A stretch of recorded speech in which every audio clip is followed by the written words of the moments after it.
Now we'll do a hand that is that same open hand, but this is foreshortened. So this is kind of, I guess, what we could call the spider hand. We got the same palm shape, and then we get the fan of the fingers, and we'll break up those fingers and we'll draw the wrist on there as well. Okay, hand span with perspective coming towards you. Square for the palm. Draw the span and the arc, and for the thumb, get that triangle shape that comes off there, and then this rectangle. And remember the thumb muscle, this is going to be more pronounced at the bottom of the wrist because of the compression. That's why it's good to end up knowing what those muscles actually do when they change shape. Alright, get the wrist, thumb lines. So first finger, block that one out. Second finger, it's kind of got a bit of a bend to it. Let's bend it back a bit more. Block that out. The third finger, block that shape out. Give it another bend. Let's be generous with the bend. I mean, your hand's going to be different to mine, but we will see how we go. And then the other smaller finger actually comes off the side of our shape here. With the valleys. Now I am noticing, just looking at my hand right now, that this large shape here and the palm and thumb, they're kind of too compressed together. So we're going to hit L and we're going to lasso this whole chunk here. We're going to hold down the V, go to the move and raise it up, because the palm, my palm is quite sort of big in this angle. You've got to remember that these fingers are the part of the hand that are, you're not seeing the full length of them because they're bending towards the camera. Right, so we want to get rid of that lasso, which puts us back onto pencil. Look at your hand again. That flesh sort of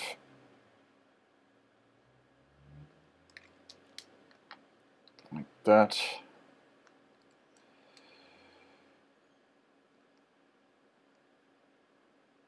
Okay, now that we've got those blocks for the fingers, let's make the tips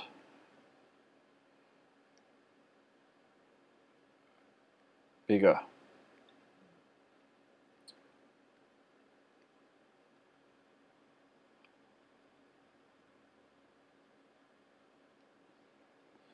And then the next segments,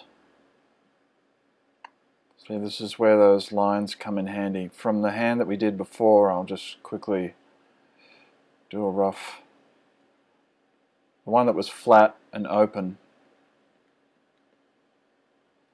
and we had the fingers like this. Those wrinkles under the fingers were all flat because we're seeing at a flat angle. So that's why these contours here showing the tube sort of shape underneath here, and this one, that one does it. Let's get rid of this original one from the square. And all these lines in the hand, let's do a better version of that. They kind of bend around because of all of the your flesh kind of contorts. There's still a bend in the thumb. So from those square sort of rectangle shapes that we did, we're now adding the curves to them. Curve to the top of the finger there. Curve to that finger. And curve to the smaller finger. Okay, all the valleys seem to be working. Thumbs are working, and then what we have underneath the bends of those parts of your hand, because your hand is bending on the wrist, we've got some folds under there. Get rid of the squares, all of the straight lines, just so they don't confuse you. Lasso these pieces. You don't really need to rub everything out, but rub out what will make you see the hand more clearly. Now, if you want to just add another layer, choosing the paintbrush, take the opacity down on the paint.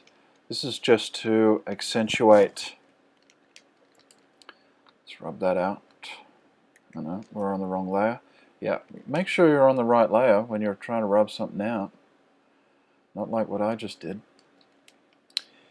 Back up to that top layer, turn that paint down a bit. This hockey puck over up the top here is really good. Both of these are good. The other one I don't use so much. The left one here is just for color. It changes saturation of color. But this one here on the right, you can just change, see, in and out like that. Change the shape of your brush. So, you know, for paintbrush, you want to go a bit fatter. So I'm just throwing in a bit of that backlight, just to kind of add to the effect of the foreshorten. Just all I'm doing is looking at my hand and looking at the light that's coming off the computer screen.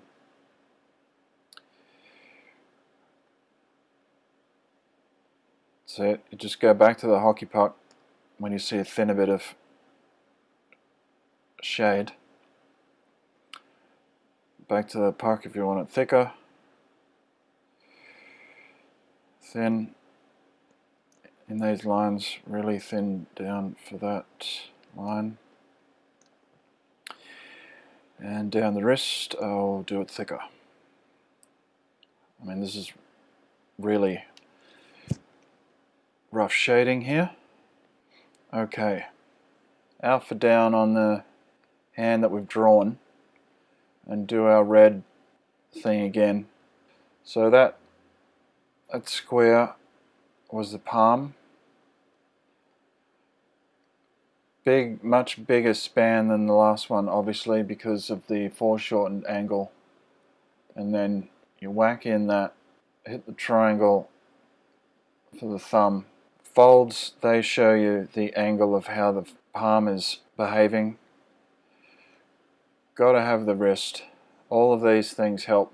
All of these really help, because look, if I did it like that, like that, like that, like that, it completely kills the illusion.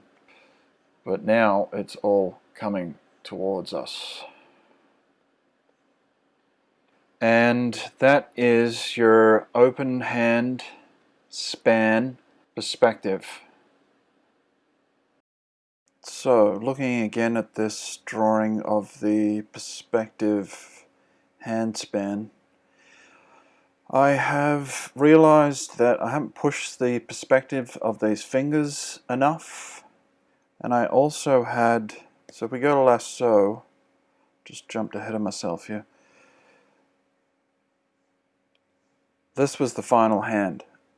And I noticed that I didn't have the palm on enough of an axis. It's too flat on, like this. So what I'm going to do here is, grab those,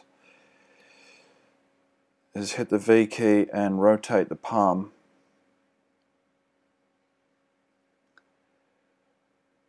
On the wrist. That is more faithful to the hand that I see.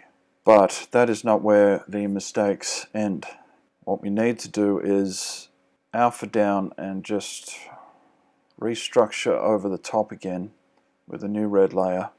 This palm should be more, just looking at my hand, not the height of this palm will actually be larger than the height of these fingers, because I didn't foreshorten them enough. I've got my arc out here, when the arc actually should be down here. And the arc of this, which means the arc of this knuckle line, should be much more extreme, like that. So if we get an arc out here, and that will be the forefinger. Let's drop that one in, and that one, and this one. Now these contours will be down here, and the thumb shouldn't actually be out here. This thumb, because it's foreshortened, that's more where the thumb should be. And then that line under there, and you bridge it across to the palm that way. And that's a lot more compressed. Make sure we have our wrist. Alright, so I look at the height of my palm, which is quite high, but these fingers need more space.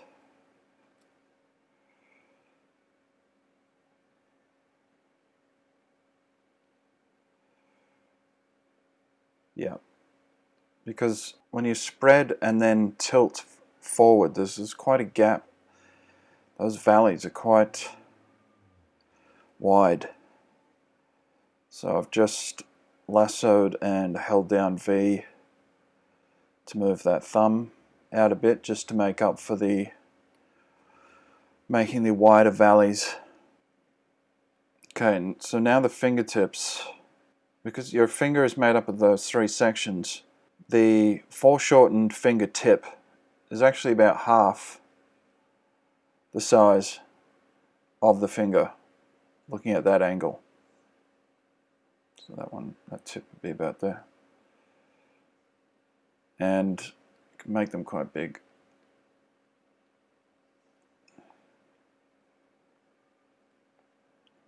Just doing red just to make sure that we don't get confused by the underneath. And remember that angle.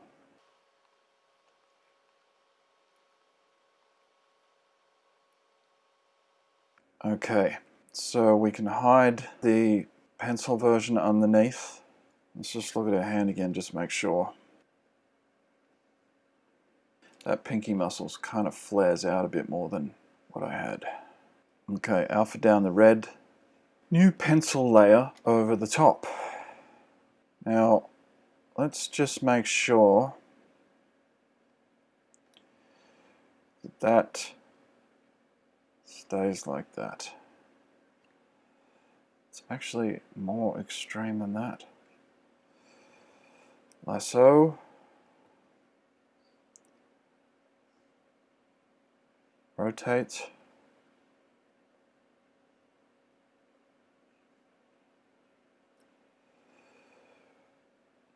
Alpha down. Back to the black pencil line. Drop in the thumb.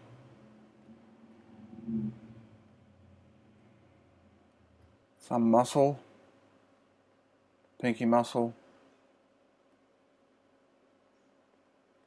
Big tip.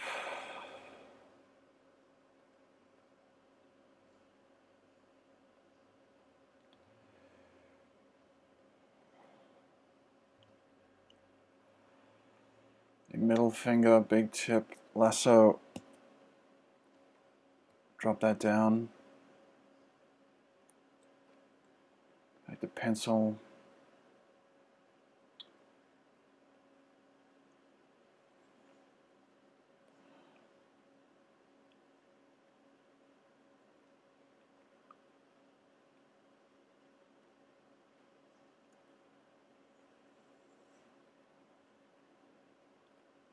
Right, pinky.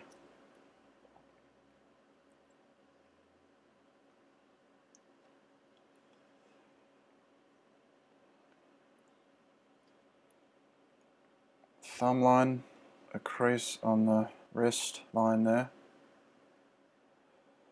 Make sure that contour is right. As that hand tilts forward, it bends that flash line of the thumb down like that.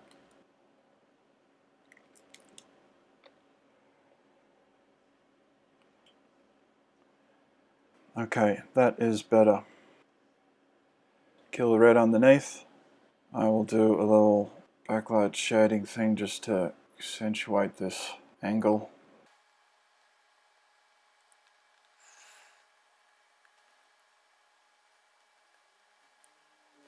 Okay, that is better.